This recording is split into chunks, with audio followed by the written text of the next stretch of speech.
சென்னையிலேருந்து பெங்களூர் போகிறதுக்கு 150 ரூபா மட்டும்தான் டோல்கேட்டுக்கு செலவு பண்ணேன்னு சொல்லி ஒரு வீடியோ போட்டிருந்தேன்.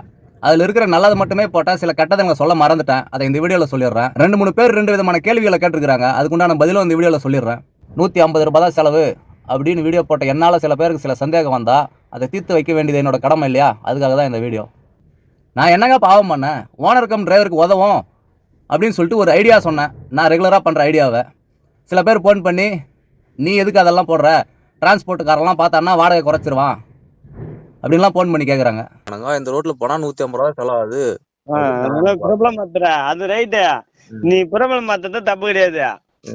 இப்போ என்ன ஆகும்னா, இப்போ டிரான்ஸ்போர்ட்டுக்காரெல்லாம் பாத்துட்டானா, இப்போ இவனுக்கு 150 ரூபா தானே 200 ரூபா தானே செலவாகுது. அப்போ ரேட்டு குறைக்க மாட்டானா? எனக்கு அதான் கேள்வி. உனக்கு ஏத்த ரேட் பண்ணா போ, அவன் கொடுக்கலன்னா போவாத. இப்ப அதான் பண்ணணும், வேற வழி கிடையாது. உனக்கு ஏத்த ரேட்டு கொடுத்தா போ, இல்ல இந்த ரேட்டு கொடுத்தா போறேன்னு நில்லு. முன்னே யார் போக சொல்றது?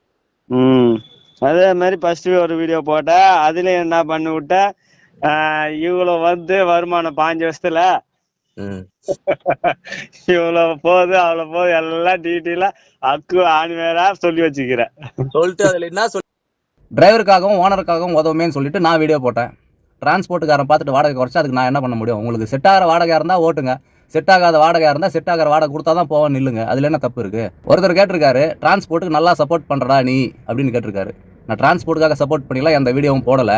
டிரைவருக்கும் ஓனருக்கும் தேவைப்படுமே, ஒரு 500 ரூபா 600 ரூபா மிச்சமாகுமே அப்படின்னு சொல்லிட்டு தான் வீடியோ போட்டேன். ரோடு நல்லா இருக்குதுன்னா நல்லா இருக்குதுன்னு சொல்லுங்கள், ஃபாஸ்டாக கம்மியாக செலவாகுதுலாம் சொல்லாதீங்க. டிரான்ஸ்போர்ட்டுக்கார வாடகை குறைச்சிருவான் அப்படின்னு இன்னொருத்தர் சொல்லியிருக்காரு. ஏற்றுற இடத்துக்கும் இறக்குற இடத்துக்கும் உங்களுக்கு எவ்வளோ ரேட்டுக்கு வைக்கணும்னு தோணுதோ அந்த ரேட்டை கேளுங்க, அந்த ரேட்டு கொடுத்தா நீங்கள் வண்டி ஓட்டுங்க, தப்பு இல்லை.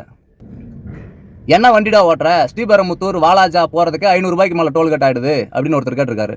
நான் ஓட்டுறது எல்சிவி கேட்டகரி கண்டெய்னர் வண்டி. இன்னும் ஈஸியாக சொன்னோன்னா ஃபாஸ்டாகில் 5ஆம் நம்பர் டேக்கு, அந்த வண்டிக்கு அவ்வளோதான் சார்ஜ். ஸ்ரீபெரும்புத்தூருக்கு 85 ரூபாவும் வாலாஜாவுக்கு 70 ரூபா, அவ்வளோ மட்டும்தான் சார்ஜ் எங்கள் வண்டிக்கு.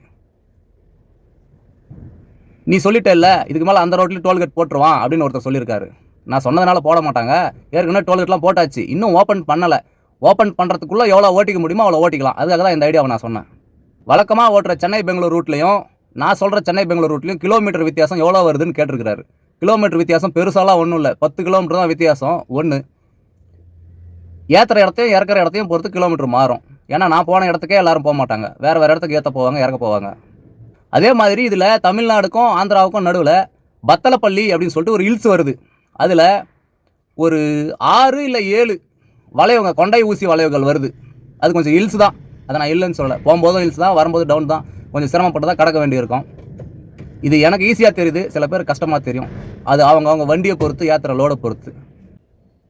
தொடர்ந்து நம்ம வீடியோவுக்கு ஆதரவு கொடுங்க. நன்றி.